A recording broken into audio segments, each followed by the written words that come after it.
Introduction भी हुए, question answer भी हुआ, कैसा रहा? कुछ नया इंटरेस्टिंग सीखा ही एनर्जी डाउन है आप लोगों की, ऐसा लग रहा है।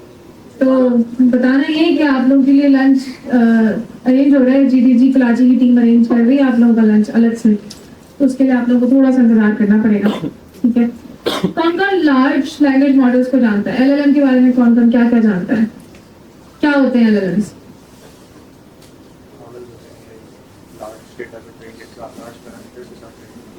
लार्ज पैरामीटर्स के साथ ट्रेन हुए होते हैं और वो कंप्यूटर्स के लिए बड़े स्टोरेजेस के लिए इस्तेमाल होते हैं, ठीक है? और एलएलएम्स ऑब्वियसली हम मोबाइल्स पर यूज नहीं कर सकते, राइट? हम उनको व्यू नहीं कर सकते, हम मॉडल्स को ट्रेन नहीं कर सकते मोबाइल पे। तो हम सीखेंगे आज स्मॉल लैंग्वेज मॉडल्स एसएलएम्स, जो हमें सिखाएंगे शाजिर सुमरो। शाजिर सुमरो नेक्स्ट स्पीकर हैं और अपना इंट्रोडक्शन को खुद देंगे, तो या Assalamu alaikum everyone. Am I audible? Assalamu alaikum everyone. Am I audible?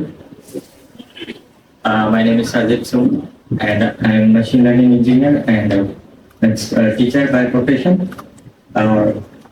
जैसा कि हम जानते हैं कि AI में आजकल बड़ी डेवलपमेंट्स हो रही है, रोज कुछ ना कुछ नया आ रहा है। इन सारी फैंटास्टिक डेवलपमेंट्स में कुछ prominent development small language models के हवाले से भी हो रही है रिसेंट कुछ डेज में। तो आज की टॉप हमारी स्मॉल लैंग्वेज मॉडल्स पर ही है। पर स्मॉल लैंग्वेज मॉडल्स पे आने से पहले मैं आपको इस फ्रेमवर्क से थोड़ा इंट्रोड्यूस करवाऊंगा। मेरा मानना है कि हमारी सराउंडिंग में जितनी भी इनोवेशन होती हैं वो कुछ 4 फेजेस से होकर ही हमारे सिस्टम में इंक्लूड होती हैं। 4 फेजेस क्या है? Art phase, science phase, engineering phase and then there come the design. Art phase को हम कुछ इस तरह समझें कि एक फिलोसॉफिकल आइडिया होता है। आज से कई साल पहले इंसानों ने कभी सोचा होगा कि यार हम भी काश परिंदों की तरह हवा में उड़ सकें और उस पॉइंट ऑफ व्यू से दुनिया को देख सकें। उस वक्त के लोगों को काफी ये फैसिनेटिंग चीज लगती है, लेकिन हमें भी ये चीज पसंद है और नियर तो इम्पॉसिबल ही लगती होगी उस वक्त के लोगों को, यार ये चीज अचीव की जा सकती है। बट देन उसके साइंटिफिक फेज आता है जिसमें एक्सपेरिमेंट्स किए गए और प्रूव किया गया कि ये चीज फंडामेंटली पॉसिबल है, ये चीज अचीव की जा सकती है। देन उसके बाद इंजीनियरिंग फेज आता है। लुक ब्रदर्स ने ये चीज प्रूव की, काइंड ऑफ एक एक्सपेरिमेंट किया था जिसमें उन्होंने पहली अटेम्प्ट फ्लाइट की सक्सेसफुल की, लेकिन सिर्फ उतना करना इनफ नहीं था। उसको सबके लिए एक्सेसिबल बनाना इम्पोर्टेंट था, उसको सेफ बनाना इम्पोर्टेंट था, उसको कितनी लंबी फ्लाइट्स के लिए ले जाया सकता है, उसको एफिशिएंट बनाना इम्पोर्टेंट था, उसकी कितनी इंजीनियरिंग फेज में ये सारी चीजें देखी जाती हैं। तो उसको बहुत ऑप्टिमाइज कैसे बनाया जाए, बाकी के लिए एक्सेसिबल कैसे बनाया जाए, एफिशिएंट कैसे बनाया जाए, तो इंजीनियरिंग फेज में ये सारा काम होता है। देन हमारे पास आता है डिजाइन फेज।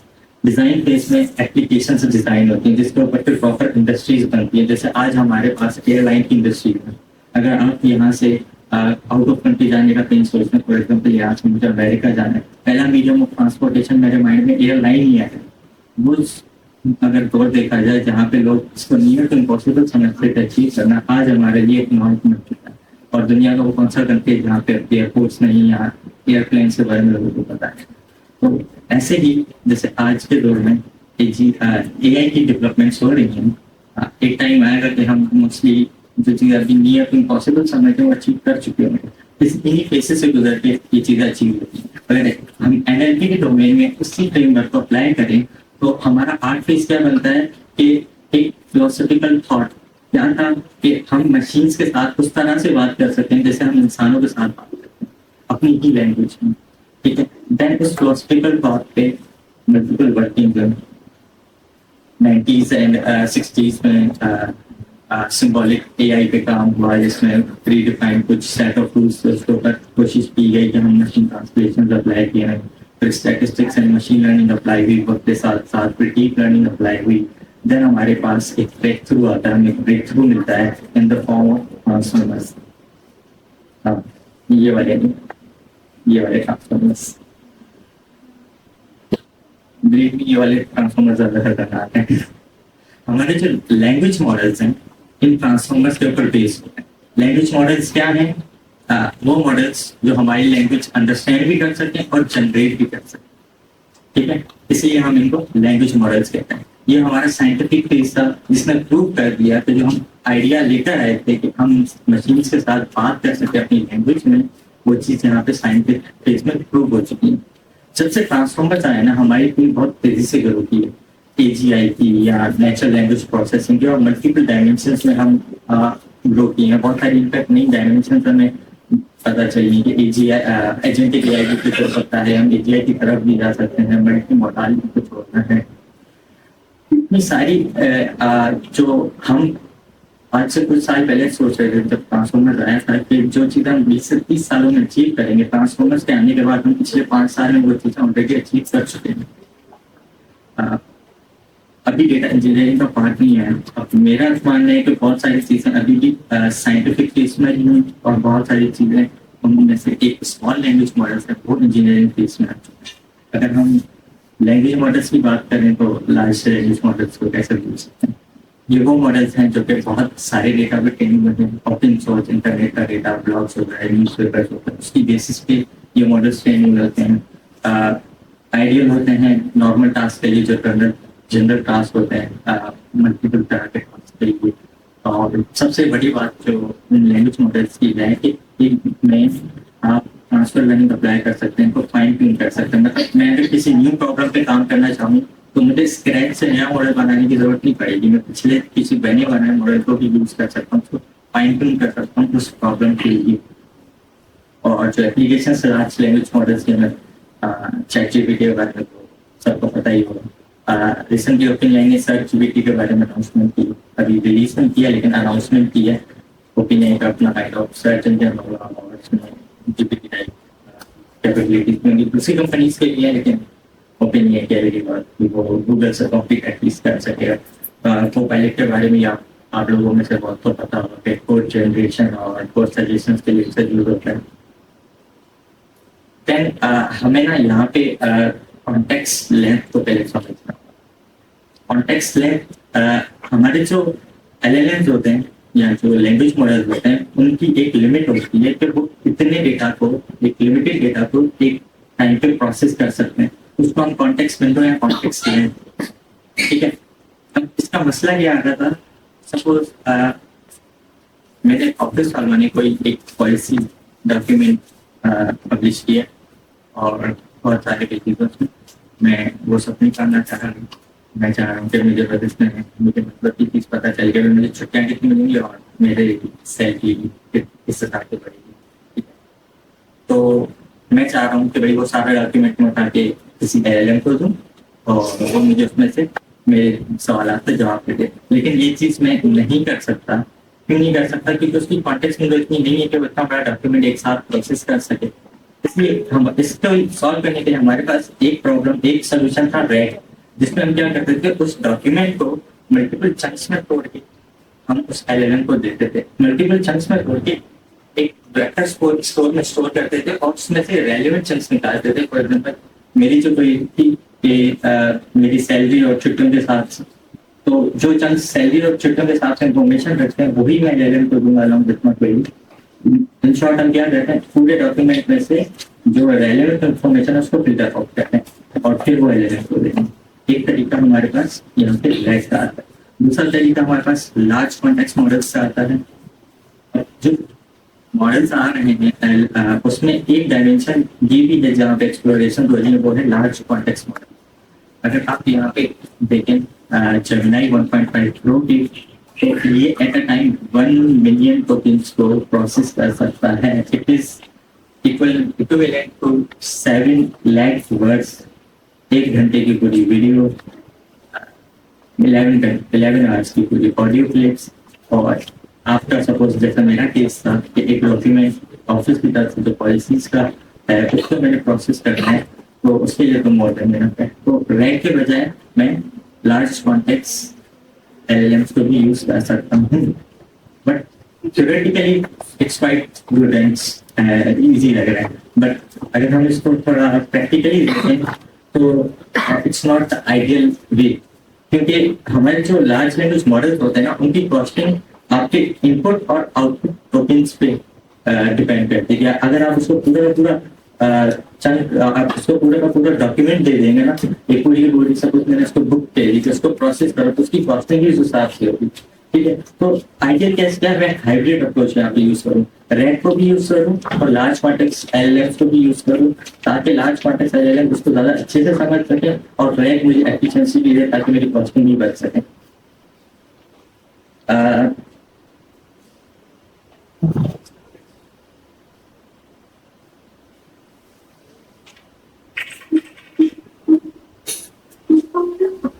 ये Gemini 1.5 Pro की एक demo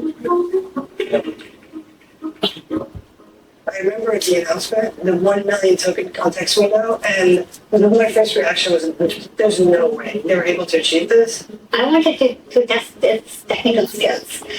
So I uploaded a line chart. It was temperatures between like Tokyo and Berlin and how they vary across the 12 months of the year. So I got in there and I threw in the Python library that I was really struggling with. And I just asked it a simple question. And it nailed it. It could find specific references to comments in the code and specific requests that people had made and other issues that people had had, but then suggest a fix for it that related to what I was working on. I immediately tried to kind of crash it. So I took 4 or 5 research papers I had on my desktop. And it's a mind-blowing experience when you add so much text and then you see the kind of amount of tokens you add is not even at half the capacity.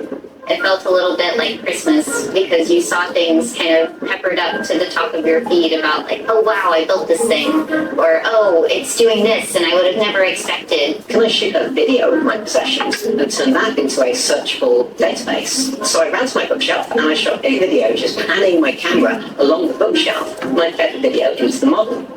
It gave me the titles and authors of the books, even though the authors weren't visible on those books finds. And on the bookshelf, there was a squirrel nutcracker sat in front of the book, truncating the title. You just see the word like C, and it still gets the correct book. The range of things you can do with that is almost unlimited. So at that point, for me, it was just like this is it. I felt like I had like a superpower in my hands. It was poetry. It was beautiful. I was so happy. It just this is going to be amazing. This is going to help people. This is kind of where the future of language models are going. Personalized to you, not because you trained it to be personal to you, but personal to you because you can give it such a vast understanding of who you are.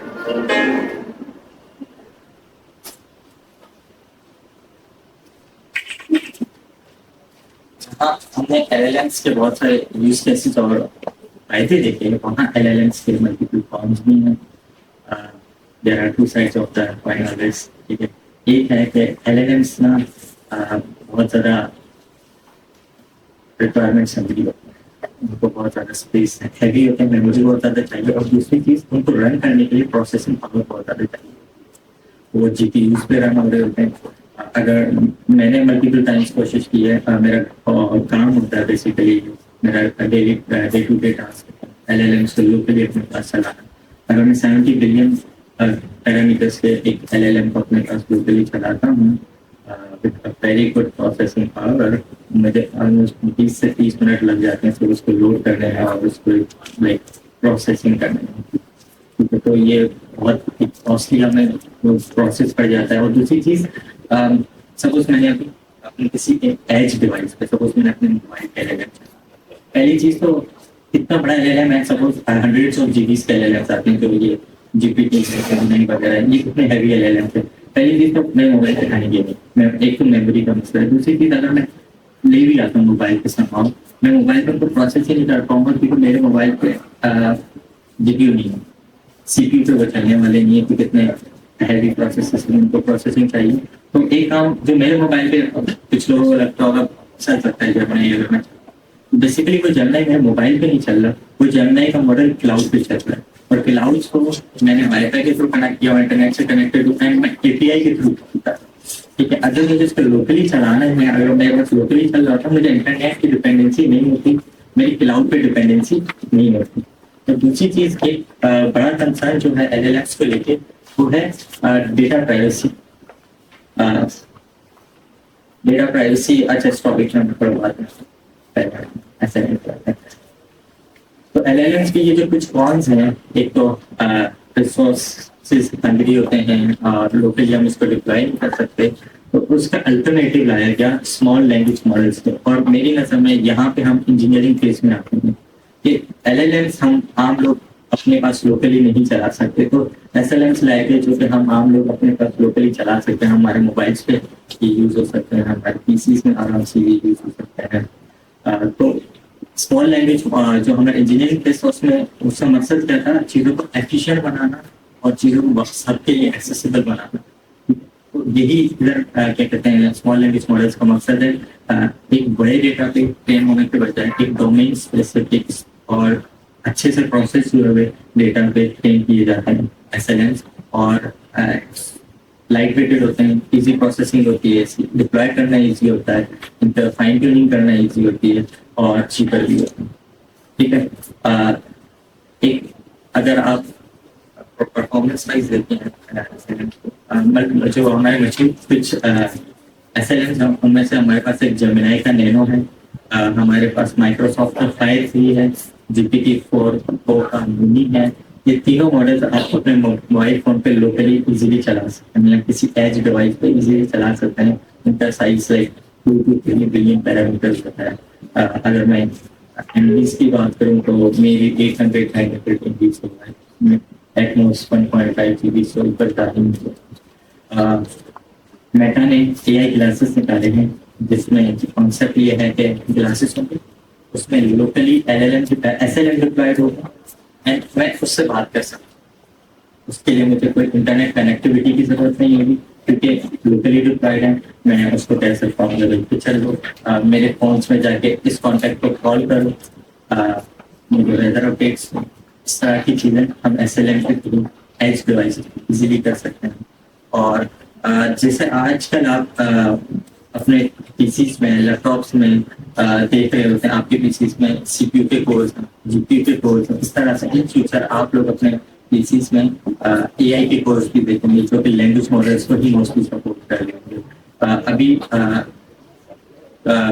GitHub ने और क्या कहते हैं NVIDIA ने partnership करके Copilot+ PC launch किया है, जिसमें ऑलरेडी वो कोर लॉन्च नहीं किया, रिसर्च चली है, उस पर Copilot PC में ऑलरेडी इंटीग्रेटेड है और उसके बहुत सारे यूज केसेस है। अच्छा, LLM और SLM की कुछ अगर हम डिफरेंसेस देखें तो SLMs जनरली इस पर कोई हार्ड एंड फास्ट रूल नहीं है कि कितने बिलियन पैरामीटर्स को आप SLM का कहेंगे, लेकिन जो वेरी फर्स्ट SLM के जो मेन कंपैरिजन है वो था लामा 13B और GPT 3.5 के बीच में। तो ये काइंड ऑफ सिनेरियो बना दिया गया है कि 15 बिलियन पैरामीटर से कम जो मॉडल्स होते हैं उनको SLM कहा जाए और उससे ऊपर होते हैं LLM कहा जाए। एज सच कोई इंडस्ट्री का भी हार्ड एंड फास्ट रूल नहीं है, इसमें भी सिर्फ डिस्कवरीज चल रही है। जनरली जो SLM होते हैं 14 to 3 बिलियन पैरामीटर्स के ही होते हैं, 13-14 तक बिलियन पैरामीटर्स नहीं जाते। कुछ दिन में ट्रेन होते हैं, मंथ्स नहीं लगते, और स्पेसिफिक टास्क के लिए ये होते हैं। जनरल टास्क के लिए LLMs ही ज़्यादा बेहतर होते हैं। तो हमें स्पेसिफिक टास्क की जब बात आती है तो उसके लिए हम SLMs को यूज करते हैं। अगर आप कॉस्टिंग की बात करें, जैसे मैंने बात की कि LLMs की या लैंग्वेज मॉडल्स की जो कॉस्टिंग है वो इनपुट एंड आउटपुट के ऊपर डिपेंड करती है। तो ये हमारे पास GPT-4 है और उसका कंपैरिजन SLMs के साथ, और अगर हम Mistral 8X7B के साथ हम उसकी कॉस्टिंग में कंपैरिजन करें तो 300 टाइम्स फर्क आता है उसकी कॉस्टिंग में, जो कि एक बहुत प्लस पॉइंट है। और बाकी मॉडल्स के साथ ही कॉस्टिंग में बहुत ज़्यादा फर्क है, और अगर आप लोकली रन करें तो कॉस्टिंग तो और ज़्यादा बेहतर हो जाएगी। ये कंपैरिजन है मल्टीपल SLMs का लामा 70B के साथ, जो कि एक LLM की कैटेगरी में आता है।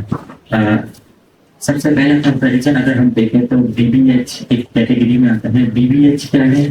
BBH एक मैट्रिक्स है। अच्छा, जितने भी लैंग्वेज मॉडल्स हैं उनका कंपैरिजन मल्टीपल इंडस्ट्री के बेंचमार्क्स और मैट्रिक्स पे होता है, जिसमें कुछ टास्क होते हैं, सपोज मैथ्स के टास्क हो गए, कोडिंग के टास्क हो गए, मल्टीलिंगुअल लैंग्वेजेस के टास्क हो गए। इसी तरह से BBH में 27 to 28 टास्क आते हैं, जो कि ये रिप्रेजेंट कर रहा है कि जनरली एक मॉडल कैसा परफॉर्म कर रहा है। तो हम इसमें देख सकते हैं कि जो LLM है लामा 270 भी वो बाकी SLM से बेहतर परफॉर्म करता है। लेकिन जब हम बात करते हैं कॉमन रीजनिंग की, लैंग्वेज अंडरस्टैंडिंग की, मैथ और कोडिंग की, तो उसमें कुछ SLMs की टक्कर तक पहुंच रहे हैं। और इन्हीं SLMs को अगर हम फाइन ट्यून करें, जो फाइन ट्यून करना काफी आसान होता है SLMs को, हम LLMs को बीट कर सकते हैं बहुत सारे केसेस में। फॉर एग्जाम्पल आप डोमेन स्पेसिफिक अगर बात करें LLM से, तो फॉर एग्जाम्पल डॉक्टर GPT बना सकते हैं हम। लेकिन अगर आप LLM को फाइन ट्यून करेंगे तो मुश्किल होगा। लेकिन आप अगर एक छोटा सा SLM लें और उसको फाइन ट्यून करें, एक तो उसका साइज भी छोटा होगा और उसकी फाइन ट्यूनिंग भी आसान होगी। तो जब डोमेन स्पेसिफिक टास्क होंगे वहां पे बात SLMs की तरफ चली जाएगी। जब जनरल टास्क की बारी आ रही होगी, बात की जाएगी, वक्त वहां पर बात LLMs की जाती होती है। SLMs का जो एक बहुत बड़ा पोटेंशियल है, देखो एज डिवाइसेस पे हम डिप्लॉय कर सकते हैं, ठीक है, लोकली डिप्लॉय किए जा सकते हैं, जैसे कि फोन डिवाइसेस पर। जैसे कि मैंने बात की कि iOS में आप ये बहुत जल्दी फीचर देखेंगे, AI के कोर्स होंगे, इस पर ऑलरेडी काम चल रहा है। स्मार्ट होम डिवाइसेस होगी, जैसे आपके घर एलेक्सा वगैरह अगर आपने देखा हो तो उस तरह की चीजें और एडवांस वर्जन के साथ आ रही होंगी। वेरेबल टेक्नोलॉजी जैसे वॉच हो गया, रिंग्स वगैरह टाइप हो गई, इस तरह की चीजें। ऑटोमेटिक सिस्टम्स में भी ये डिप्लॉय की जा सकते हैं। एजुकेशनल टूल्स में इसके बहुत सारे यूज केसेस हैं। एंटरटेनमेंट सिस्टम में बहुत सारे इसके यूज केसेस आ सकते हैं।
ये जेमिनी नैनो का क्या कहते हैं ट्यूटोरियल था काइंड ऑफ, जिसमें दिखाया जा रहा था कि जेमिनी नैनो कैसे लोकली काम कर सकती है, क्रोम के साथ इंटीग्रेट करके काम किया जा सकता है इसके साथ। अच्छा, अगर ऑन डिवाइस हम इम्पैक्ट देखें, अगर SLM के क्या क्या हो सकते हैं, एक तो डेटा प्राइवेसी वाला बात आ रही है भाई, कभी भी गवर्नमेंट नहीं चाहेगी कि मेरा डेटा गूगल के क्लाउड पे जाए या गूगल के चैटबॉट के पास है। कभी भी माइक्रोसॉफ्ट नहीं चाहेगा कि मेरा डेटा गूगल के पास है, ठीक है, वो अपने डेटा की हिफाजत कर दें, तो हम यूजर्स को ऑब्वियसली वो उसका उस हिसाब से यूज करते हैं। आपको अगर पता हो, ChatGPT एक टेक्निक यूज करता है reinforcement learning through human feedback. Actually इसमें क्या होता है कि सारे लोगों के जो रिस्पॉन्सेज होते हैं उसमें अक्सर ChatGPT आपका बिहेवियर नोट करता है। अक्सर आपको 2 से 3 प्रॉम्प्ट्स ला के देता है, पूछता कौन सा वाला बेहतर है, फिर पूछता है कि प्रॉम्प्ट अच्छा लगा फिर बुरा लगा। उसकी बेसिस पे ChatGPT अपनी परफॉर्मेंस को बेहतर बनाता है, ठीक है। लेकिन इसमें ये चीज नोटिस करने वाली है कि उधर हम सबके हिसाब से उसको मेंटेन कर रहे हैं, लेकिन जब लोकली डिप्लॉयड होगा सिर्फ मेरे पास, तो वो पर्सनलाइज हो जाएगा, मेरे लिए मेरे हिसाब से कस्टमाइज हो जाएगा। जिस हिसाब से मैं चाह रहा हूँ उस हिसाब से ही चीज अडॉप्ट करेगा, ना कि जनरली सब इंसानों की बात की जा रही है या सारे यूजर्स की बात की जा रही है जो ChatGPT को यूज कर रहे हैं। एक तो जब लोकली डिप्लॉयड होंगे तो रिस्पॉन्सेज आएंगे, इंटरनेट की जरूरत भी नहीं होगी क्योंकि लोकली डिप्लॉयड है। बैटरी लाइफ पर भी असर पड़ता है और बैटरी को इसमें ऑप्टिमाइज भी किया जा सकता है। इसकी ब्रॉड एप्लीकेशंस और भी हैं। देन हमारे पास एक और कॉन्सेप्ट आता है। अच्छा, इस चीज को समझने से पहले हम जरा इस चीज को जरा देखते हैं कि क्यों ना हम इस तरह का कुछ सिस्टम बनाएं कि जो सवाल LLM से पूछना चाहिए वो हम LLM से पूछें। जैसे कोई मुश्किल सवाल हो गया, लेकिन जो सवाल हम SLM से पूछ सकते हैं, जो डोमेन स्पेसिफिक हो, हम वो SLM से पूछें।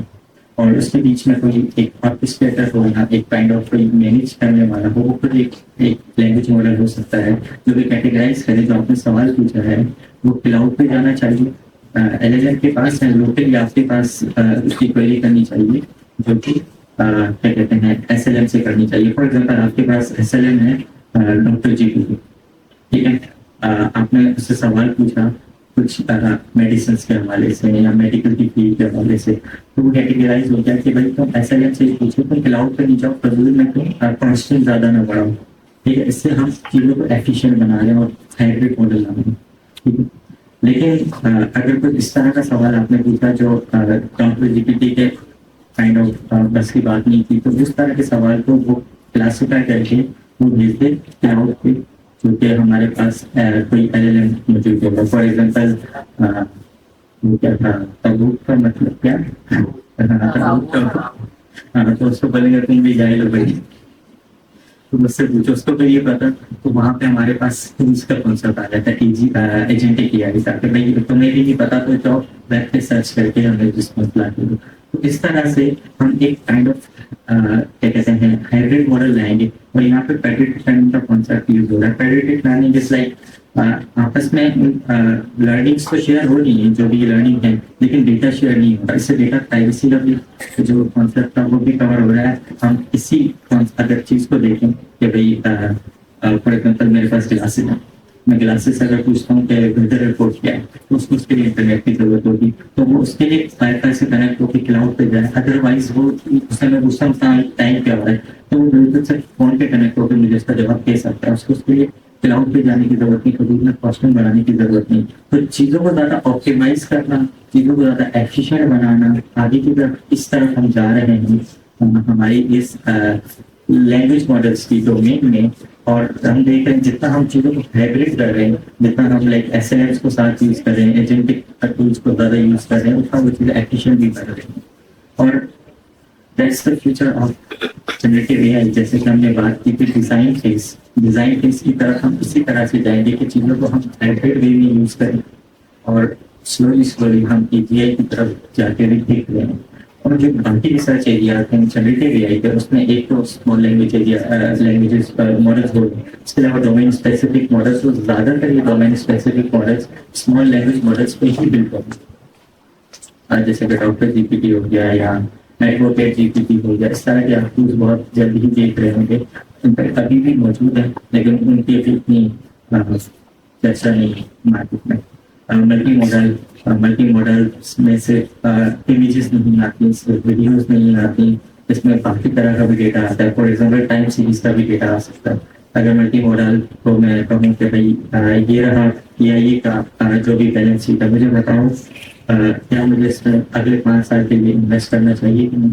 इस तरह की भी एप्लीकेशन तो आप देख सकते हैं जिस पर ऑलरेडी काम हो रहा है। इसके अलावा एक जब भी हम एजेंटिक की बात करते हैं या एजीआई की बात करते हैं, तो उसमें एक बहुत बड़ा कॉन्सेप्ट है रीजनिंग का, जिसमें भी हम काफी लैग कर रहे हैं, ठीक है।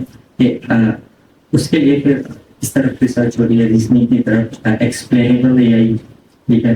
इधर हम काफी लैग कर रहे हैं, बाकी चीजों की तरफ भी हम अच्छी खासी एक्सप्लोरेशन कर चुके हैं। एंड देन मल्टी लिंगुअल पे भी काफी काम हो रहा है। इसके अलावा एजेंटिक टूल्स पे बहुत ज्यादा काम हो रहा है। इसी तरह से हम अपनी जो जर्नी है उसकी तरफ जा रहे हैं। मल्टीपल अप्रोचेस को यूज करके एक्सप्लोरेशन चल रही है, एंड दैट्स हाउ हम किसी न किसी दिन वहां तक पहुंच जाएंगे। Thank you so much.